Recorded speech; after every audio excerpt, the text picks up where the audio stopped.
Hello, welcome to In This Issue. It's a podcast about single issue comics and looking at them and talking about them and around them. I'm Zach Soto. I'm a cartoonist, artist in general. Editor. Yeah, I'm an editor, currently unemployed. So if you need anybody to edit your comics, let me know. But yeah, I'm here with my pal Austin English, who is also, he's co-editor of the Comics Journal. He's editor-in-chief, publisher of Domino Books. He is also one of the people behind the upcoming, you go ahead and say the name of it. Oh, it's an idea that we're hoping to fund. It's called the New York Working Cartoon Library, and it would essentially just be kind of a group of us here in New York pooling together our different collections of comics like this one. We got tons of these that would go into the space, but also our lifetime as artists and cartoonists, getting other people's self-published work, all kinds of books relating to the history of comics that we all have in our own libraries. I mean, part of my idea was for it is I look at all these comics I have, and I pulled this one out of it to discuss with Zach. And moments like these, it's great. I get to use some of these things and share them. But most of the time I have thousands and thousands of these books that I'm never going to utilize in any way. So a lot of us here, we're talking about creating a sort of a resource space for cartoonists that would also act as a lending library. And, the New York Public Library has a lot of great comics in it that you can check out. But you can't check out stuff like this. And maybe it's an insane idea to have thousands of publications like this and zines and things available for checkout. But we thought it could be a really interesting idea about just having a space where the whole kind of warts and all history of the medium is on display and accessible. So it's something we're trying to fundraise. It's a pretty utopian idea, but we are giving it a shot. Yeah, I'm really charmed by the idea. Honestly, I think it's an incredible idea. Especially hearing it's multiple people kind of pooling their collections to make them available. Sort of, I guess I'm assuming sort of either at a low entry point or a zero entry point to, we're hoping zero. Yeah. I mean, we have all these ideas, but we're hoping to raise enough that we could offer lending memberships that would be free. I think also just because, we collect comics and it's a big part of our lives, but the collecting aspect of comics is not something that I think it doesn't work for everybody, but I think lots of people have an interest in this stuff and just making it accessible in this way that it isn't otherwise. I'm just interested in what that would do, but right. Yeah, we'll see how it goes. Yeah. When you were first talking about it, I was like, oh, is this just going to be a reading room? Like, like at the Billy Ireland, you can go like sit with things that you asked to look at, things like that, like pages of original art and stuff like that. But it sounds like you're actually hoping to let it be a full-blown lending library, which I think is, that is the utopian part, I think, is where you're sort of letting your precious tattered newsprint go into other people's houses. Yeah. But I think we can, I have comic book people have their flaws, but I think they're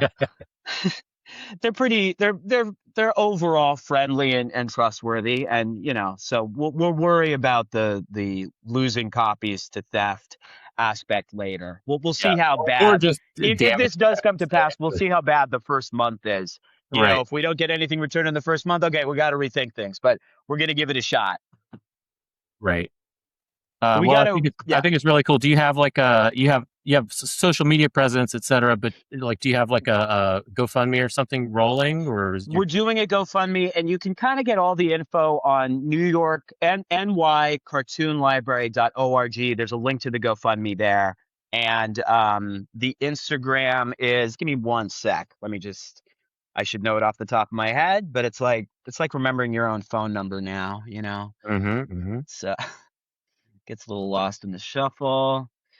You can just edit this out, Zach. No, this is gold. This is podcast. This is what people tune in for. Yeah, this is the juice, as they say somewhere. Okay, it's the at is at NY Working Cartoon Library on Okay, Instagram. great.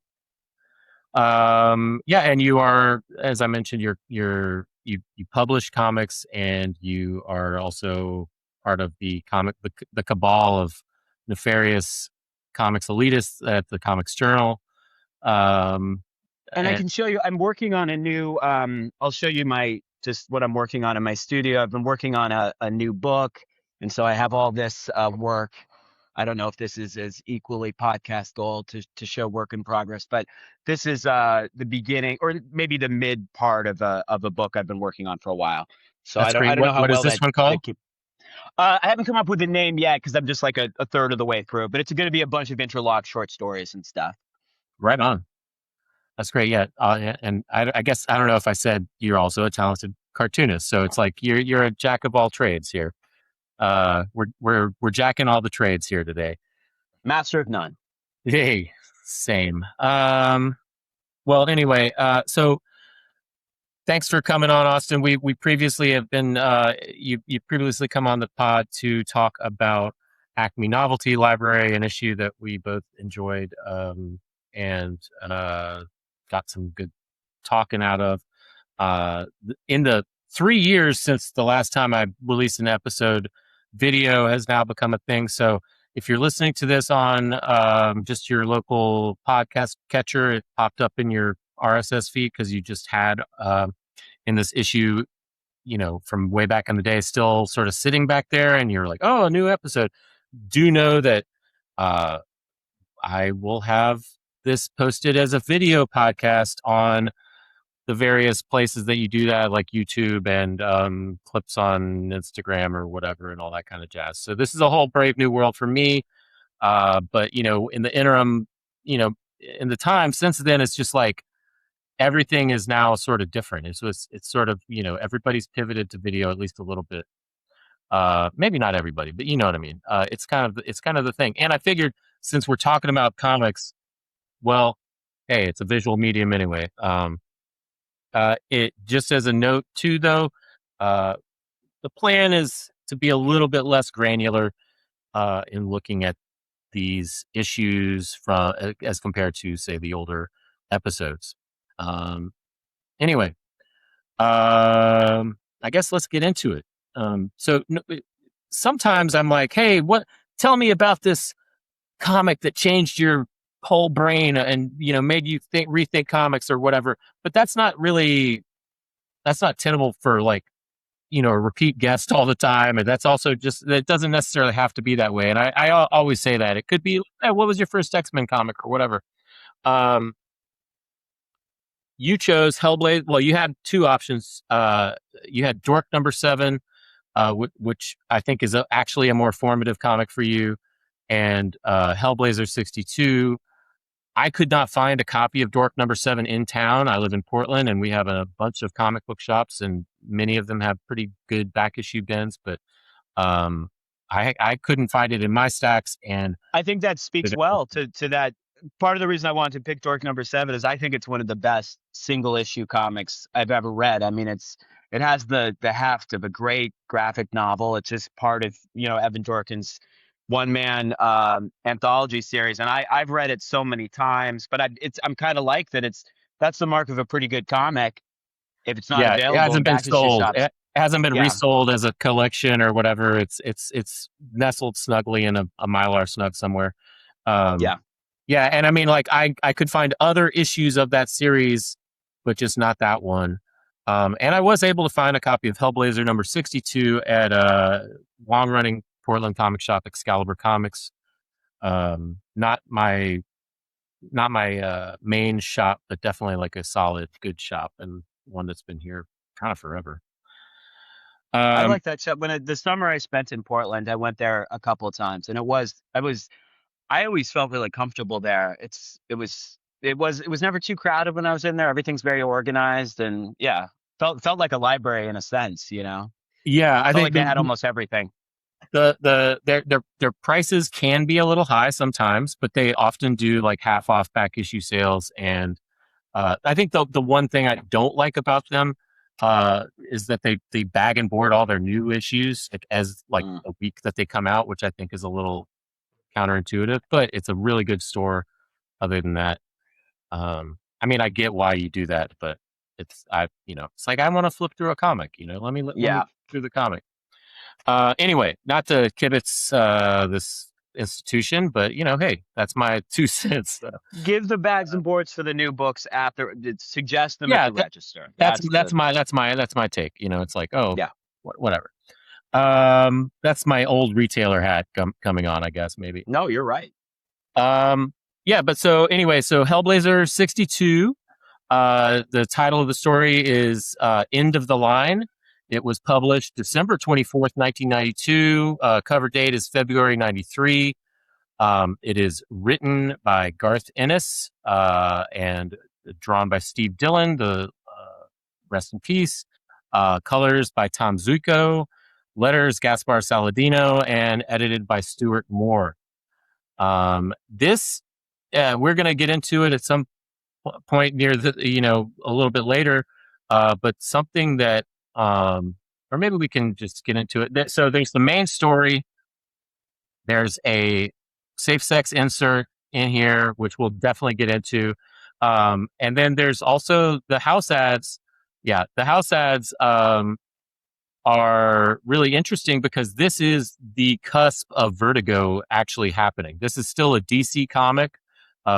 If you see on the top there, it's got the classic DC bullet, and but then at the end, we get into some ads that are like, here's the Vertigo There's a preview lot comic happening. that's going to come out. There's Enigma that's going to come out. There's Death that's going to come out. So these things are all getting house ads, and then here's a whole house ad that's like, all the things we're giving you Vertigo. This is going to be Vertigo, and this is all the stuff that's coming out. So this is like a really kind of, I mean, for those of us that follow this kind of stuff, this is a kind of an important moment in time, where And the death of Superman is also yes, well, happening. that is ongoing, right? So that's the polls of, yeah, and then the front cover is there's going to be a collection of Batman versus Predator. It's like the collected edition. So you can also see, like, this is not a time when most things even get books made of them. So this is like, we're really like hot on this Batman versus Predator, which IIRC, pretty good comic. I think it's drawn by the Cooper brothers, if I'm not mistaken. But yeah, so this is like a moment where all these books that are either edited by Karen Berger, or under her like protection or whatever, because this is Stuart Moore, but like this umbrella of titles that are sort of like these more adult-ish kind of comics are starting to get popular, and they decided to put them in a line of their own. And Hellblazer's been around for 62 issues. Swamp Thing, I'm not even sure where it is at this point, but it's been like, Alan Moore's long gone from the title at this point, right? Right. So this is Vertigo in your mind might be like, oh, like Sandman, Swamp Thing, etc. Those things already existed, before it happened, so that's probably the most famous stuff from Vertigo. Well, I don't know. I mean, I guess the Garth, Invisibles was never one of Grant Morrison's most popular things. So in a way, it's like Vertigo's, I mean, you could probably prove me wrong, but some of the most iconic Vertigo stuff happens before they put the Vertigo label on it, yeah, and that becomes like the collections that they are doing at this point. Like, there's a collection of like the Doll's House or whatever from Sandman, and at first it's a DC collection, which I think I have the first printing still, and after that, like the next, maybe the second or third printing, it becomes a Vertigo book, things like that. But yeah, a lot of Morrison's Doom Patrol is without the Vertigo trade dress, right? Or maybe the first 12 issues or so, because they look to me, they look a bit more comic booky. Like when I think I actually have right around here I have Doom Patrol 19, and it does look like a normal DC comic, but then the storytelling seems very like what Vertigo becomes Of once course, you yeah. open it up. It just doesn't have, like, this has the painted cover, but like I think Morrison's Doom Patrol run kind of has just a more like regular line art kind of Well, cover presentation. he does start getting, or they do start getting painted covers and weird collage covers and all that kind of stuff eventually. But Yeah. yeah, I can't remember what the first few titles in um that run is, but I mean, it's really funny to look at do that series. It starts with like Steve Lytle, and then it goes to Eric Larson, and I mean, and these and those are comics I was reading at the time, so no shade on those. Like I actually really liked the Doom Patrol, you know, the whole time, and then it was like, oh, this is even better, but it's funny to think about where it comes from. So it's not too weird in retrospect, or looking at that, it's not too weird that there were kind of like, oh, this is just a regular comic at first. Yeah. Um, okay, so uh, so basically the plot of this comic is that John Constantine and his girlfriend Kit, they go back home to where he was born at south of Liverpool. So I guess he's maybe from Liverpool. I can't remember. So that means he's a Scouse man. I don't know. But yeah, so uh, they go back to visit his sister, and they are sort of just going back in order to visit, right? But but then it turns out that his sister's mad at him because her daughter, his niece, is messing around with some magic stuff. And so then John Constantine has to be like, well, this isn't my fault. I didn't do it. And he has to go kind of But get he's her out of trouble. horrified. He's totally Because he is not, and I think that's what kind of makes me interested in this series. It's a very like it's a very moral book in a way. Like, it's not the kind of, like, it's got the title Hellblazer, and he's like wearing a fucked up trench coat and stuff, but it's very like, it's like, no, this is not stuff we should, it's more like normality and living a normal life, and not indulging in any of this stuff. That's the goal, and so that's very apparent in this issue, that his his niece Gemma, he's just very like, he's appalled that and really all she's doing is kind of playing around with some kind of like maybe more advanced Ouija board or something. right, But that's a really bad sign. right. Well, and you get the sense. So, just to like on the plot point level, it's like he goes off, he figures out, she tells him who gave her this magical stuff. He goes off and finds this other teenager, basically, who wants to be a magician. He's excited to see Grant Morrison. He's excited to see John Constantine. He like knows who he is. Like, and basically the guy kind of told her how to do like some sort of revenge spell. You know, I think the to To get a over boyfriend back. yeah, to get back at least at somebody who stole her boyfriend. Oh, And right. I mean, I think the implication here is that he's like, oh, thank God you didn't actually do the final like pouring blood on it or whatever, because she would have then been sort of, she probably would have killed her friend or something, and then she would have been damned on this sort of cyclical pattern that he and other members of their family have, uh, you know, gone into with their love of the black arts. Right. And then it becomes a familial thing where he's thinking, and we're allowed to spoil stuff on Yeah. this? Let's So go through the whole kind of yeah, basic. yeah. Well, so they, John Constantine goes to find the guy who introduced her to this stuff, and he gives him a scare. He pretends to put a curse on him, which really terrifies this guy who's gotten his niece, or who's allowed his nurse to flirt with this stuff. And John Constantine puts a scare in him, but he actually is just just tells him gobbledygook. There's no, Yeah. he doesn't really put a curse on him. It's all just, All he's just just getting nuts. him Yeah. to back off. And so then there's this whole subplot with Kit talking to Gemma, and it's all one of the things that I find fascinating about this is there's I don't think there's any real action scene in this comic. It's all just talking for the most of it. I mean, I think there's a little something There's approaching action towards yeah, the end. There's maybe one action panel at the end, but it's very yeah. understated. So they kind of Kid is sort of talking Gemma out of this, or kind of assessing where she's at with it, and they're just having very humdrum day in the city. And then the issue concludes with and I guess that humdrum day in the city kind of just shows Gemma just having a normal time with a relative's girlfriend. They're just it's just a very like um controlled sort of It's like quotidian life yeah, stuff. Yeah. exactly.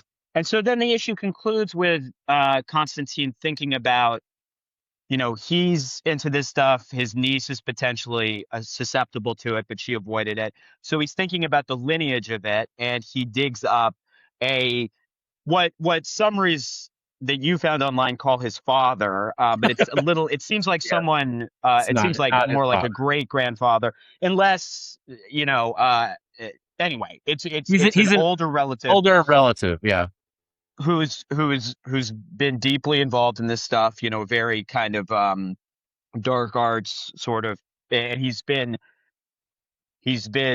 cursed to like live underground, under dirt, but be sentient and waiting for some, it's all this kind of typical long time cursed stuff. And the issue basically concludes with Constantine um, concluding that this family line that he comes from, he has no interest in it continuing or being involved in its continuance. And I won't spoil just like the one maybe grisly action moment in it, but it kind of just ends with him concluding that it's not a failure for him to end his familial line with himself, because no one else should have to be no one else should have to be involved in what they do. So a very kind of like downbeat ending, just a walking out of a room, and concluding that this family doesn't need to continue. um, Yeah, yeah. I think that's a fair summary. Yeah, I'll just read a little bit about this guy, his relative. It says, um, old Brendan, always the scholar. Oh wait, no, sorry. Harry Constantine served Cromwell in Ireland at the Drogheda massacre, but where God's friggin' Englishman did it out of good Christian madness, Harry did it for the loot. And then he met his match in the Ribbon Queen, and she cursed the bastard to live forever. Um, and so he was basically cursed to live, and everybody hated him and was like, "This guy sucks, so we're gonna bury him alive." Now, at some point, Constantine is like, "I need to know about magic," so he digs him up, right. etc. But what's interesting is that as I was like, the Ribbon Queen, I was trying to use that as a way to place the time. I was like, oh, maybe that's like what they called one of the queens in the real world, and da da da. There's another Garth Ennis comic called The Ribbon Queen, so it's like a uh character that he's like come back to, and it's not a DC comic, so I think uh, that's kind of so interesting. English. What an Yeah, English name, the Ribbon Queen. That's yeah.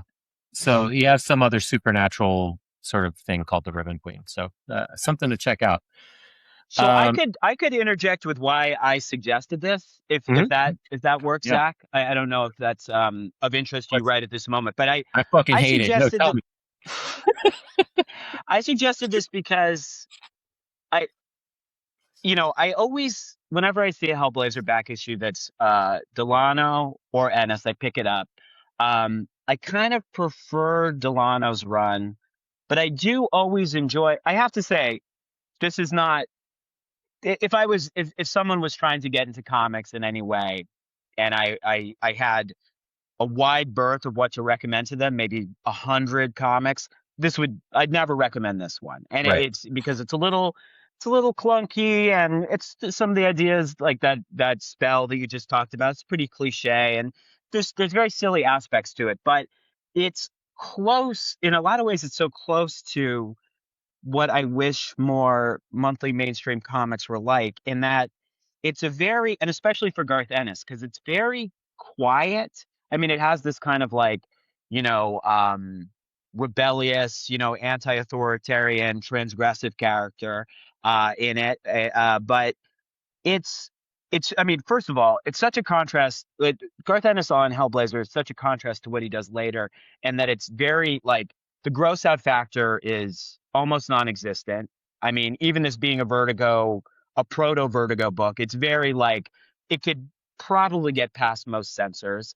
As you said, it's very like day-to-day life, people having tea, and but it's also not cutesy in that way too. It's somewhere like in between, and it has this kind of like weird, sincere quality to it that I don't think is contrived.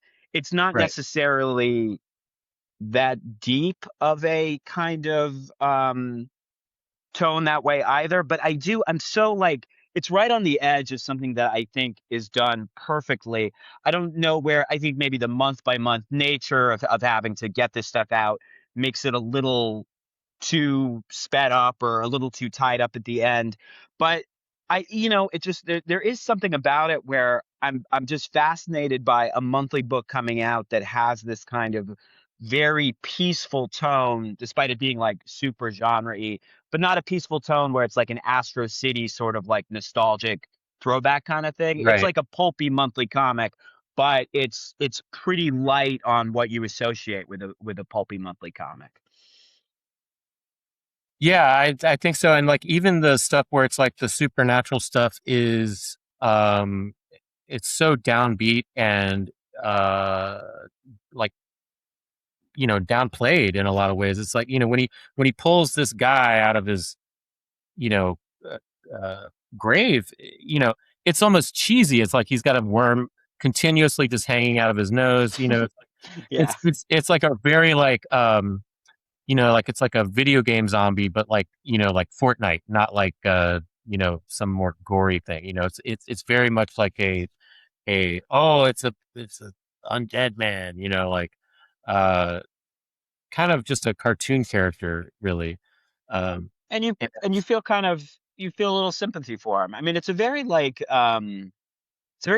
guilt inducing comic rather than a thrills inducing comic, for sure. it's And I like, mean, like, oh, I'm responsible for my niece's issues. She didn't really do anything, and then this guy also, the guy that introduced her to it, I mean, he's just a kid. I can't let him off on this, but I'm not really gonna take too much revenge on him. Then I'm gonna contemplate my own familial history and have a discussion with this zombie. And the zombie is also going to be like kind of frail, and we're going to look out on the sea together. It's very mhm. placid, and then it also has this kind of Like like the zombie's depressed. tired of existing, at this point.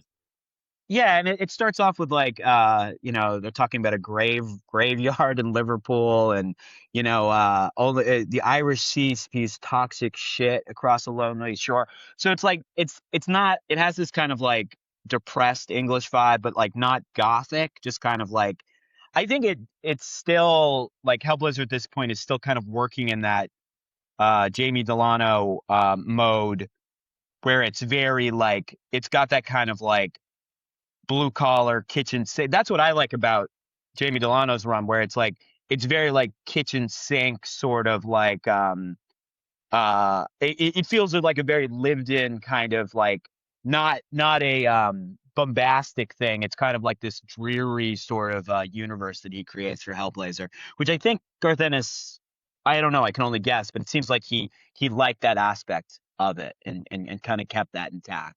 And so when this thing starts and it's just John Constantine like standing around silently and musing about things, that's almost like, I almost wish the whole issue was that way, where Right. and Hellblazer kind of is that way sometimes, where it's just like it's almost like a one character monologue, sort of like drifting along for 22 pages, and it's there's a kind of flatness to some of the issues, but they kind of are they're very like they're very meditative in not a kind of like Eastern spirituality way, but just kind of a sort of like listless, but just enough meat on the bone for you to interact with what they're doing artistically. Yeah. Well, I think John Constantine, like, and I think we are consistently saying it the American way, but like whatever. But yeah, we're American. Uh, 1776. yeah. I think he is consistently portrayed in the best versions of this comic. He is almost always sort of looking, you know, regretfully at the past. He's it's not like nostalgia. It's I've walked a long hard path that I probably shouldn't have done, but here I am anyway, and this has got to be done, and these kind of things. So it can definitely like veer into hard boiled kind of Sam Spade kind of shit sometimes under lesser writers, I think. When they're kind of going more for the sort of the vicious side of Yeah. these things. But I think that Ennis, I think he gets dinged a lot as being a very cynical guy. I mean, he is a cynical guy, but I think he's also very um, he's very like humanitarian, and like very invested in sort of like the moral center of his characters usually. um Yeah, I've always kind of like that's the question I've always had about, and that's kind of why I picked this to talk about Ennis from that vantage point. Because I remember I started buying Preacher as I must have been 11 or 12, and I had heard all, especially at that age, you hear all about it, and you're like, oh, this is gonna like fuck me up. This is gonna be so.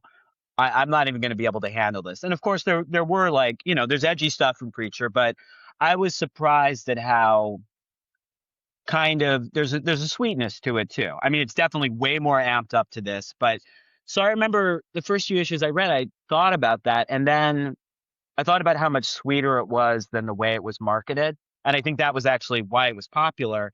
I think people, the really gross out stuff, or the arse face with as right. he's killed himself, and it's or he's tried to kill himself and his face is all fucked up from it, Or all like that the stuff. I guy think who's like into pegging or whatever, it's right, like, yeah, yeah, oh, the main villain guy who gets, yeah, yeah. yeah, I think all that stuff made it popular, but I think what, and this is just a theory, I think what actually made it a readable thing that people that made it more just than just a flash in the pan is that it did have this like weird earnestness embedded within it. And I remember, so I started reading it and I remember thinking about that. And I didn't know anybody who read comics at the time. So I was thinking all this stuff internally. Um, and I remember going to San Diego Comic Con, and Garth Ennis was on a panel, and someone asked him what his favorite comic was, and he was like, "Oh, it's Concrete."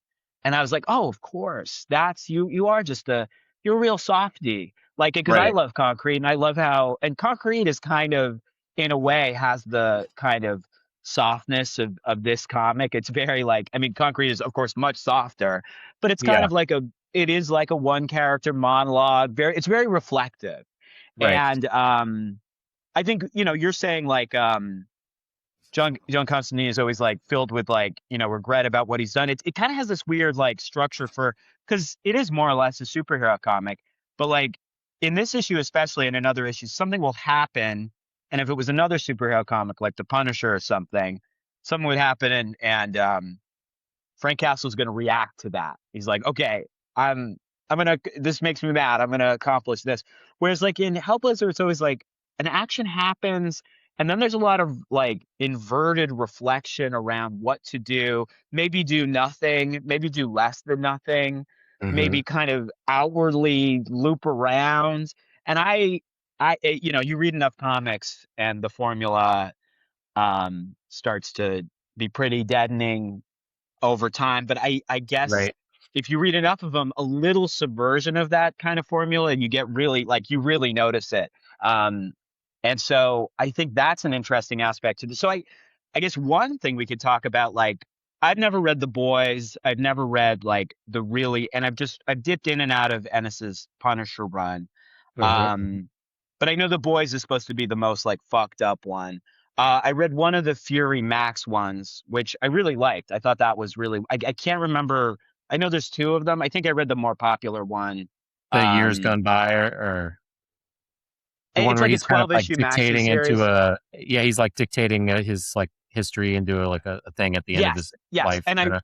I love that. I love that. And but so Ennis always has this reputation as this like, gross out kind of guy. And I know that that's true, but like reading this issue, which I was saying before we started, really relates to Heartland, because Heartland is like one of the first Ennis things I read, which is it's a it could now they'd release it as a graphic novel. I think it was around like Right, 64 pages, and it's a spin-off of Hellblazer characters, but without John Constantine. Pretty, if I'm right. recalling correctly. I mean, he's not prominent in it, and there's very little supernatural stuff in it. It's just the Hellblazer characters in Ireland, and it's mostly about the IRA, and it's about Irish. It's probably not as deep as it seemed to me as a preteen, but it was a very like, again, a very kind of like quiet. There's anger in it about the politics being discussed, but it is this kind of very well-rounded, patient genre comic. And Heartland is very barely genre. So I kind of it's I kind of like pine for, like, we could have had this maybe Paul Chadwick-esque Garth Ennis that works with these characters a little bit, but Yeah, not like a more across the pond Paul Chadwick that has that sort of. I mean, I I I guess I also wish Jamie Delano had more work beyond his early work on. I know he's done things here and there, but that tone within genre comics, maybe early Vertigo kind of has it, and I especially see it in works like this. But then, of course, Vertigo, as it goes on, gets known more for like not really pushing the envelope, but a kind of like pushing the kind of being envelope of, edgy. yeah, yeah, yeah. So I guess I'm interested in your thoughts on any of that, as your experience reading some of this stuff. Yeah, I think it's interesting. I mean, uh, I was just you kind of got me thinking about like what has Delano done. I mean, I guess he's done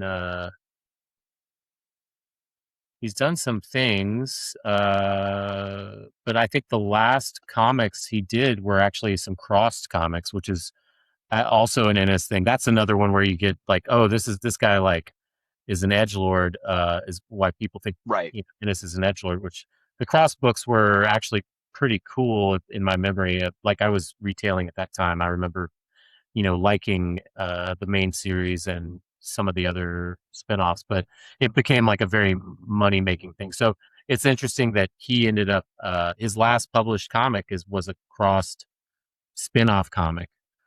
So Well, maybe both of them had to pay the bills, and Delano more oh than yeah, Ennis, like, had to.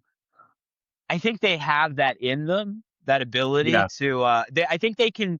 Well, you were describing Ennis as getting pinged with being cynical, and and I mean I think he I is guess honestly. yeah. You don't think he is, or I you do do? think he is. I do think he is. I mean, I think he is a very cynical guy, but I don't think that's.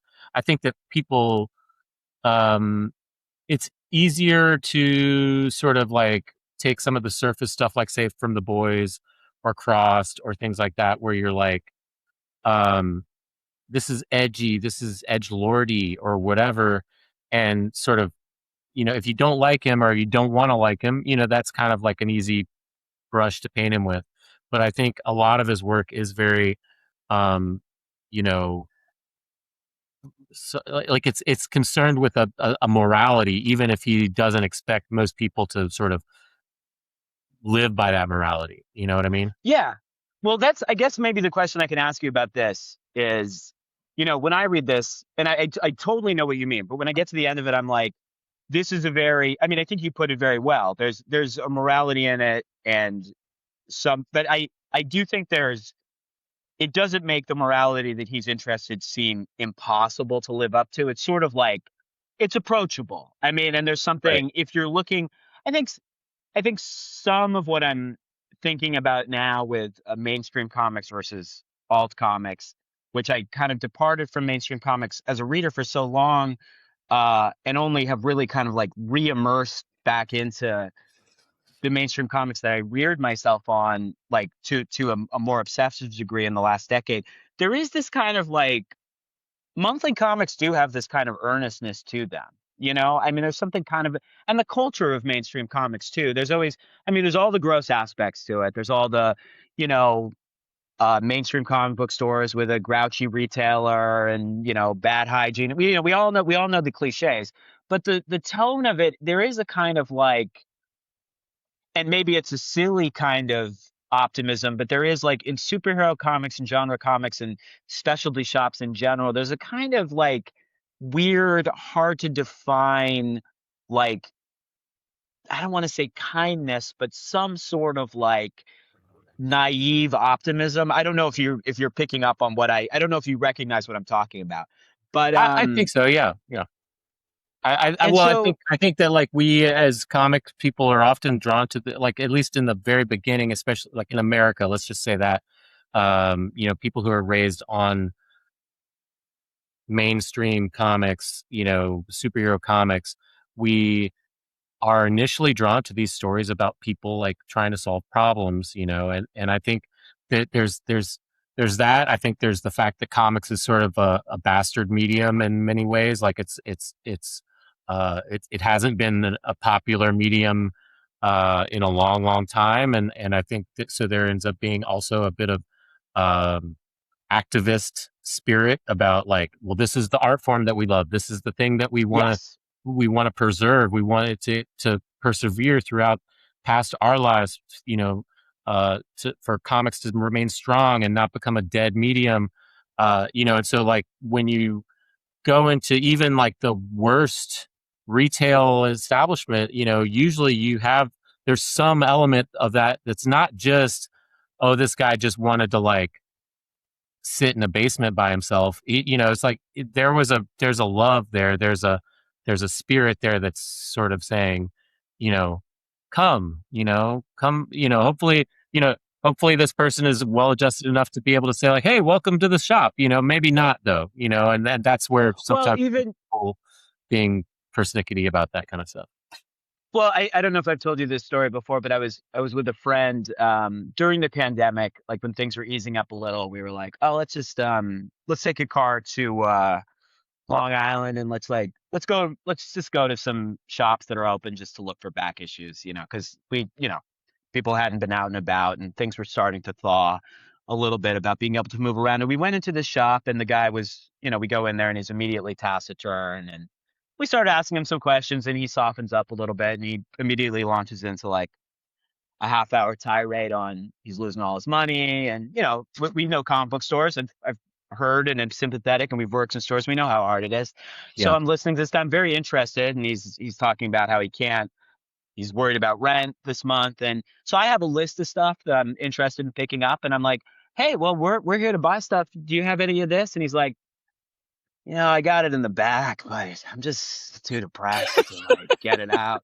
And so, and in a way, I guess if you aren't, if you don't have the extra like psychosis of caring about this stuff so much, you'd be like, well, come on.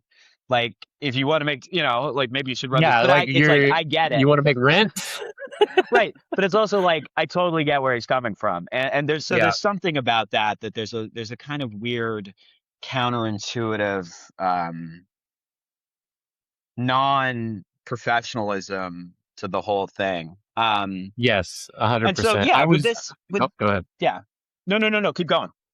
Oh, well, I was just going to say I was recently in a shop. I went down to Eugene and Oregon, and I was in, I think it's called Comics Nostalgia. And it was like I was there with my wife and daughter, and basically, it's like the family thing where it's like, I just want to go check out this comic shop, like just let me go, let me Right. just figure out perfect window of time to just kind of dip in and kind of get the vibe. And um I've honestly I've been kind of estranged from some elements of comics lately in the last few years where, I just wanted to go and just feel the vibe.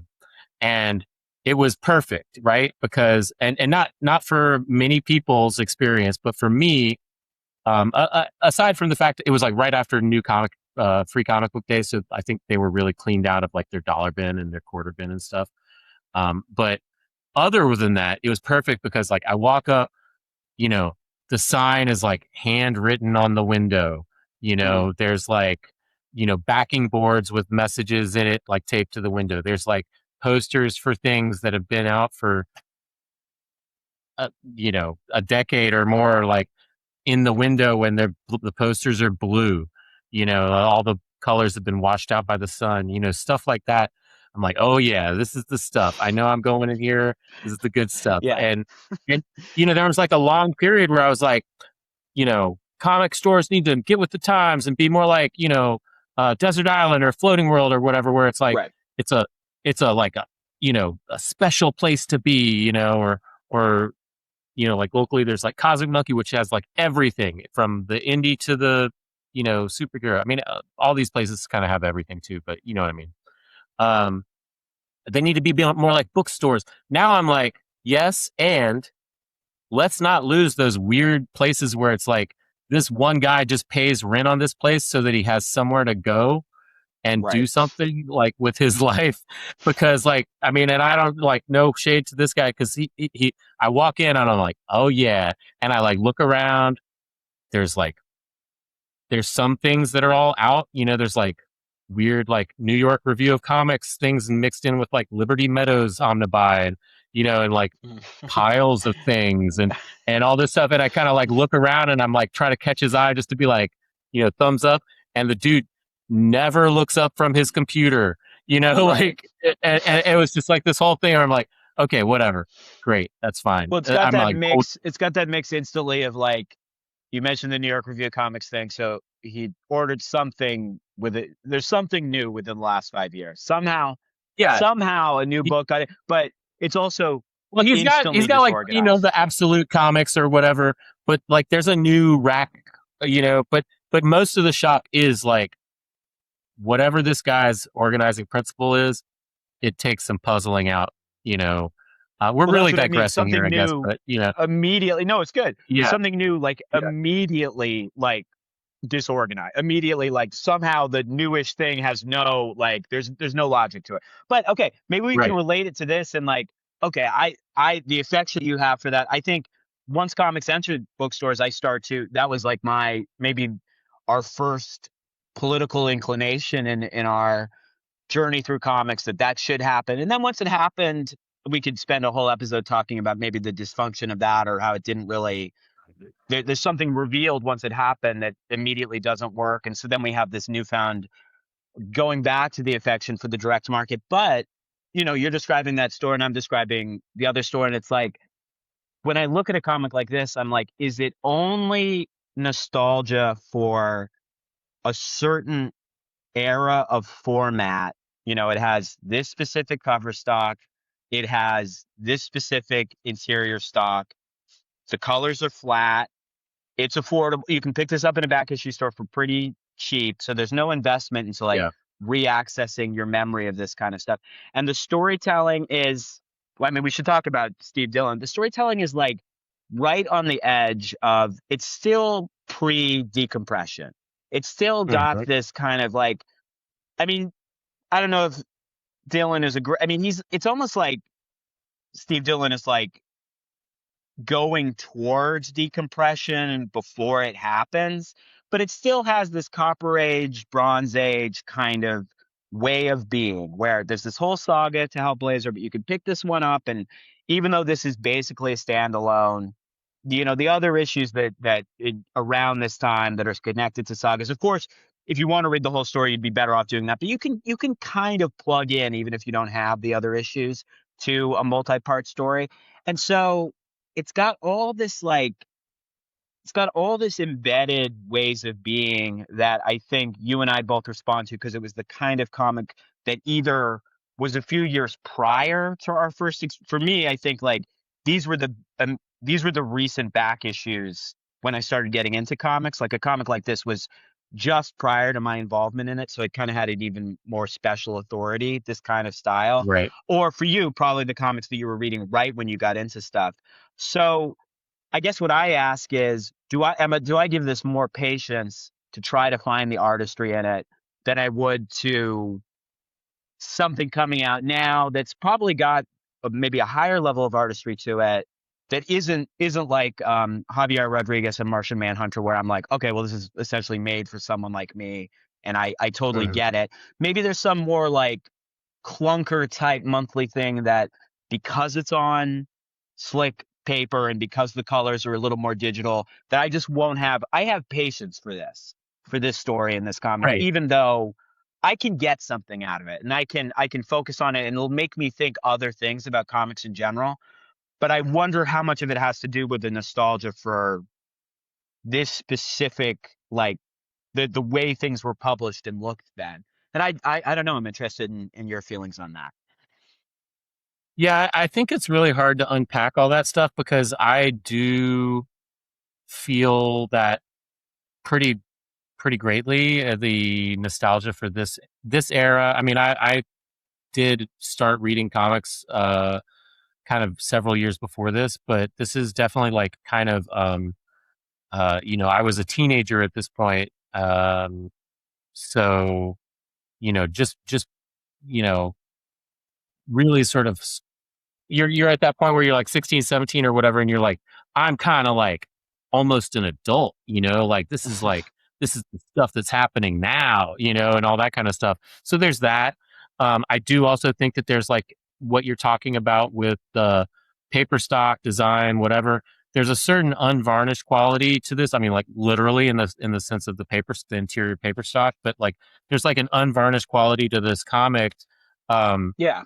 and comics of this era that I think they were constantly trying to get away from like the middle of the 80s, like with blue line coloring and printing on slick paper for the Ninja Turtles trades or whatever, but this is the dominant, this is like a high end version of the dominant mode of comics at this moment, right? Yes, And yes. so And it's that interesting because Steve Dillon, yeah, keep going, sorry. no no no no Oh, I was just gonna say it's also like Steve Dillon, it's like he's kind of like Jim Aparo in that he's inking this and yes. it's his style is so unflashy, but I don't want to say it's Mhm. just like, I mean, I was just picking up I just picked this up while I was out and it's a Ron Wilson Marvel 2-in-1. And this is, Mhm. I mean, I really like Ron Wilson, but it's very like it's very like there's a very plastic quality. I mean, I kind of like have come to appreciate him more than many other people of that time because it's so, I get a sense of someone just sitting down and someone who's has a lot of craft but doesn't have like, isn't a master like John Buscema, but like you see them successfully struggling to do this. And I get a Yeah. bit of that. I keep getting notifications on my phone here. I see a bit of that with Steve Dillon where it's like he's got a level of craft, but it's very like involving because there's no bells and whistles. It's just like he's doing these drawings, he's inking them, and it seems achievable that you could Yes. do this with some kind of dignity on a monthly schedule. And I Yes. think you're right that they were always trying to get away from that. But then it's like, if you're interested in just the nuts and bolts, like the baking soda and soy sauce of what comics are, it's like this and this Ron Wilson comic, they are kind of like they're anything but incompetent and they're Mhm. anything but refined, but they really are like the day-to-day struggle of like putting one of these things together. And I always like have this, if someone has an opinion of Steve Dillon on the internet, I always read it because I've read so many of his comics and I'm always like I'll gravitate to a Steve Dillon comic if I see it in the back issue bin that I haven't looked at, but I don't I don't see myself as a fan of his. I kind of don't like the way he draws characters and figures, but he is and this is such an overused thing, he's such a great storyteller, even though I find his storytelling kind of like not my kind of thing. It's But kind of his comics are samey like, in some ways. but they're highly readable. And I think what, like, it's weird because, like, he it's almost weird to call him like a pre-decompression artist because like the faces are always so big, but it's because he's Mhm. so focused on like character expressions. And I think he does Correct. that Yeah. probably better than like most people of his time. And it's like I struggle to figure out like what exactly is it about it that I don't that does kind of turn me off about his stuff. And I think in this, I like how he's working. I like how he's inking a bit more than in Preacher because there's a little more like scraggliness to the There's face texture as he's to it. noodling. Yeah, there's a little Yeah. more texture. I don't. Was he inking himself on Preacher? I I can't do believe remember. it's been a long time since I read that. I was actually, it's funny that you mentioned Jim Aparo or Aparo. You know, because I was thinking like, oh, there's something more akin to somebody like Kurt Swan here in the Yeah, storytelling and the draftsmanship, really. I mean, like Kurt Swan is like on his own sort of plateau in my mind, but like uh he's also sort of one of those like sort of stayed sort of like uh old vibes, you know. Obviously, like, I mean, he was an old cartoonist, you know, for he was cartooning in like the early mid eras of comics, but like, you know what I mean? Like it's just that kind of like, here's the figure, it's in the place, it's you got the lines for the walls. It's like it's very sort of stiff in a way. And I think Steve Dillon is, I have actually a very similar opinion of Steve Dillon where um I've read a lot of his comics. I think highly of him in general as a cartoonist, but I also I don't generally love the way he draws. I think characters often sort of look a little weird or maybe like out of the box, you know. Um, yeah, but he's a great cartoonist somehow, you know, like, and I do think it comes down to um, expressions, body language, and that kind of stuff, and choices that he makes, um, because he's not doing, you know, like say like this, like, you know, on some of these pages, you're like, oh, he's really getting into sort of like doing some of the line, you know, the sort of like hatchy lines and things like that on this graveyard scene or whatever, getting a little like John Ridgway kind of thing going on in here. But then, like, generally speaking, he's somebody I think of as sort of a line clear kind of approach. You know, very open forms, not a lot of texture, but he is doing more in this comic than I sort of have in my mind, in my like perfect mental image of Steve Dillon's comics. Like I think I also actually um, you know, like I identify him so heavily with like Preacher and those early Punisher Maxes that are like more funny, yeah, you know, or humorous, I guess I should say, because I don't actually find them very funny. But like, you know, they're that's sort of the era where it's like, oh, that's him lot trapped in amber in my mind, even though I think he's way more interesting at this point in time, or probably yeah. before when he's 2000 AD stuff. It's a little less broad in the Yeah. like. It's a little. I think, and it's like I almost wish they'd kind of stuck to the Ennis and Dillon. Like it's a little less cartoony, but I still appreciate. I mean, Preacher has like a. It could be extremely cartoony and slapstick. That's Hmm. almost kind of the most fun part about it. But I think when they were doing this, but Preacher does have subtle, it has subtle character interaction, and I think pretty confident storytelling. I think the texture that he's putting on faces here indicates that at this point the character interaction was more important.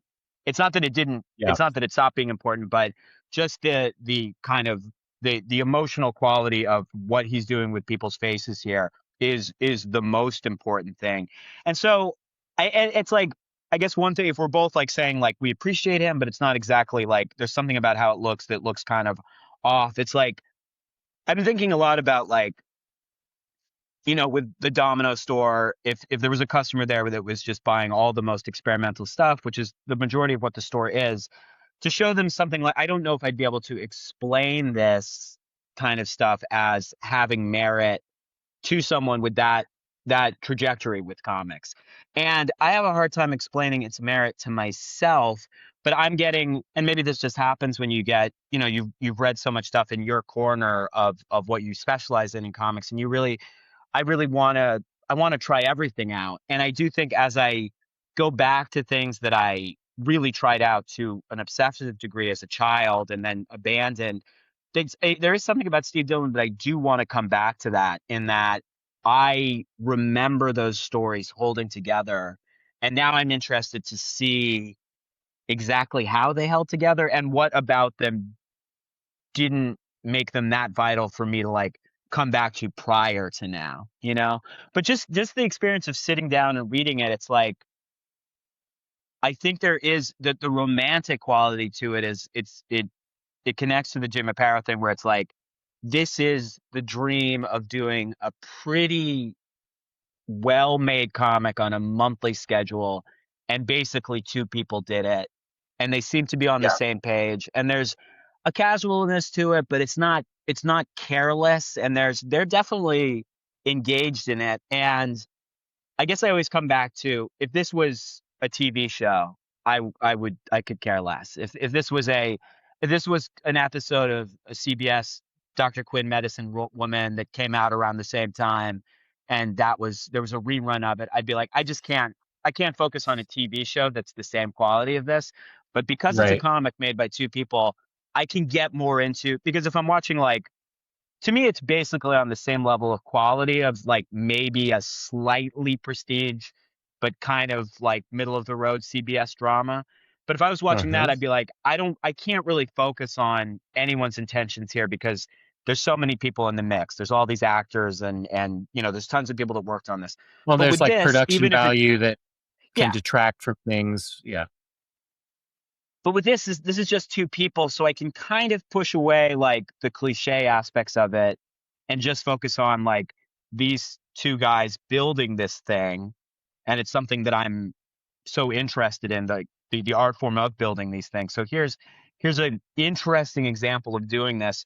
But I don't know, like, the patience you put into salvaging something like this for yourself, and finding quality in it. I guess sometimes I'm like, well, why not just focus on why not just focus on the really beautiful stuff, rather than like looking into stuff that is sort of flawed. But I don't know, I can't deny that there's something really compelling about you're deep enough into this, and seeing how someone builds this specific kind of thing, flawed or not. There's something really there is something very rewarding about it. So yeah, I mean, there's rewards to this stuff. I guess I start thinking about, just the tricks your mind plays on you, because obviously when I'm reading certain comics like this, I am just kind of like, I mean, we both work in comics and have to read comics for our jobs and stuff like that. And the kind of comics that I end up reading for work, whether it's Domino or the Comics Journal or for teaching, honestly, are, it's never going to be. I mean, maybe for the Comics Journal, I've wanted to maybe do some kind of interview with Jamie Delano, so maybe there'd be a purpose for it. But most of the time, reading a random issue of a Garth Ennis Hellblazer is not going to relate to the comics reading I do for work. And so when I'm reading them, I'm still like kind of in that mindset of the mindset that I have when I'm reading comics for the jobs I have. And when I say work, they're jobs that I love to have and that are very pleasurable.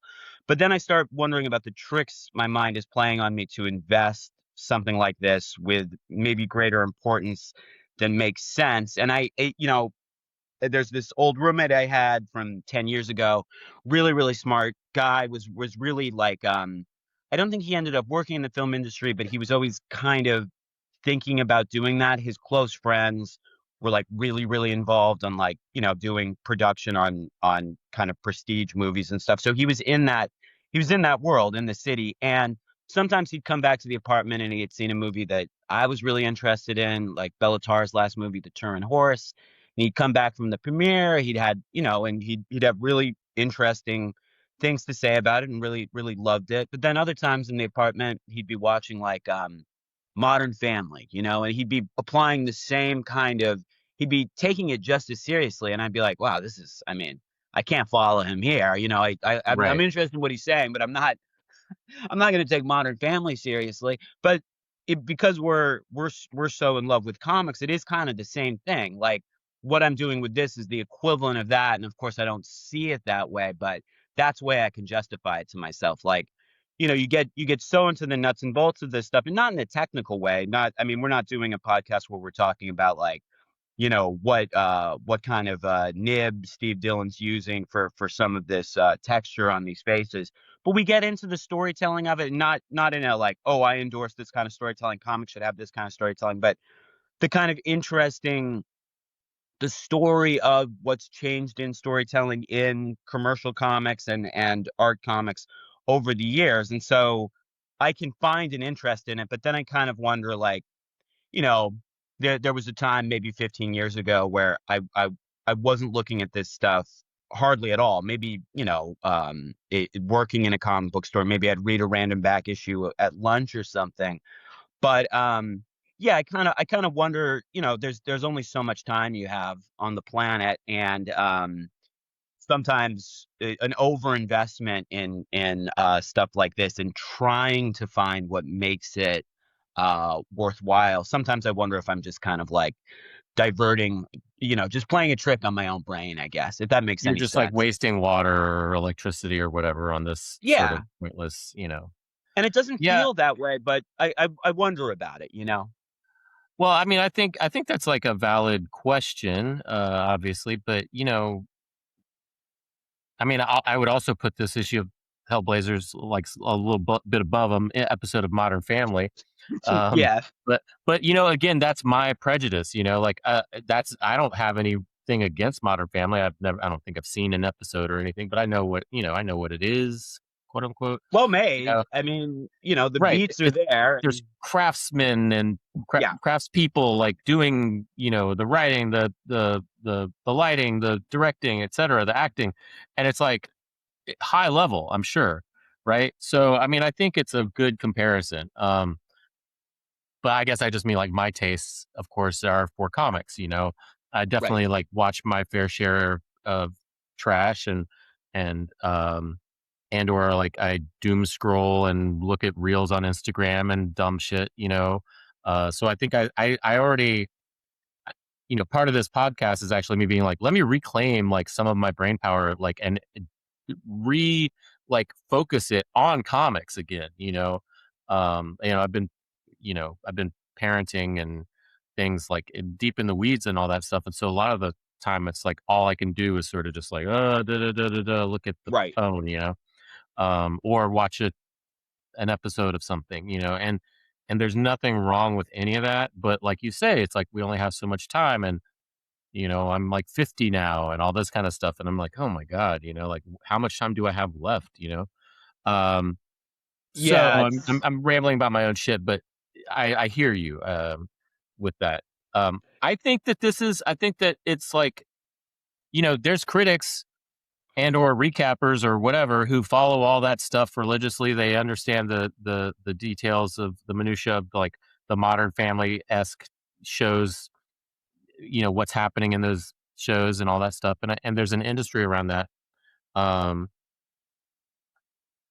so I don't know if that's really an argument well, for I doing think part of that. one thing I could say is you get so deep into reading this stuff or getting into it, and I mean, this is maybe potentially this is another trick my brain is playing on me, but I feel like at this point I'm pretty much interested in and I think I was this way when I was a really little kid, like in the beginnings of reading comics, like any comic. I remember, being given like a $1 used thrift store copy of the first Bloom County collection, that little tiny Mhm. one like Loose Trails or something. And aesthetically, even at that time, it didn't look like Jim Lee or something like that. But I was, because it was a comic, I'm like, I'm just gonna sit and I'm interested in this no matter what. Right. And then at some point that interest in just like any kind of example of the medium faded away. But now I feel like I've looped back to it. And again, this might be a trick that you're playing on yourself. It's like in a way you can reward yourself for being like I've reached the point where I can kind of like look at something like this and get some kind of pleasure out of it because I there's you've read so much of this stuff and the contrast of how Steve Dillon and Garth Ennis do this versus I don't know someone like Ivana Logbay. It's like they're both cartoonists and they're both have completely different approaches. But if you're deeply invested in this stuff, you're like you there is a specific pleasure to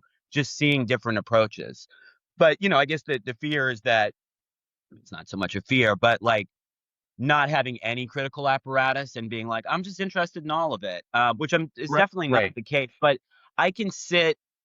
I guess if I guess maybe I'd start to want to highlight the flaws in this a bit deeper if people across our community were like, we've all kind of concluded that the Garth Ennis Hellblazer, that's the peak, We didn't Right. realize it at the time, and then I'd be like, well, okay, but I gotta maybe, but as long Right. as that's not happening in private or on this podcast, and I'm just speaking what my private thoughts would be, Hmm. I can have, I think, a rich enjoyment of it with a lot of qualifiers, but it translates into something interesting, I think. And just letting I have a hard time maybe justifying things to myself, but I think just letting yourself have that kind of specific experience because of your deep investment in comics that's something. Yeah, and I mean, like, I think what you're talking about in some ways is it's that spirit of boosterism, um, that we were sort of discussing earlier, like about, it's like, oh, this is like there is some element of like, well, it's comics, right? So Right. on some level, like there can be bad comics for sure. And in fact, probably most of them are bad. If you were doing some sort of like tabulation of all the Yeah. works of comics, right? Um, but also most of them are sort of good because they're just because they're comics. And I don't think that there's anything wrong with having that sort of as a principle. And I uh to your point about sort of looping back around and horseshoe theorying on yourself, with like regards to like what you accept in comics. I think that is maybe that's a function of age or just mellowing out or whatever. I do I think, but I think there are a lot of arrested adolescents who never left the 90s or whatever their particular teenage years were or whatever. Yeah. Um, so where I think where the am I going with this? I don't know. experience, I think the reading experience for me is like, I think with literature or certain movies, I've had more moving, impactful experiences in my life. Art, literature, art, and cinema art. There've been moments that have I think maybe changed my how I view the world and behave more than comics, and have been just deeply moving. But Right. I still just the experience, and this is something I'd love to do some writing on, or I wish comics academia had a slightly better understanding of comics so I could read some statement on it that I knew came from a considered place. But like the experience of reading comics is still the most pleasurable to me.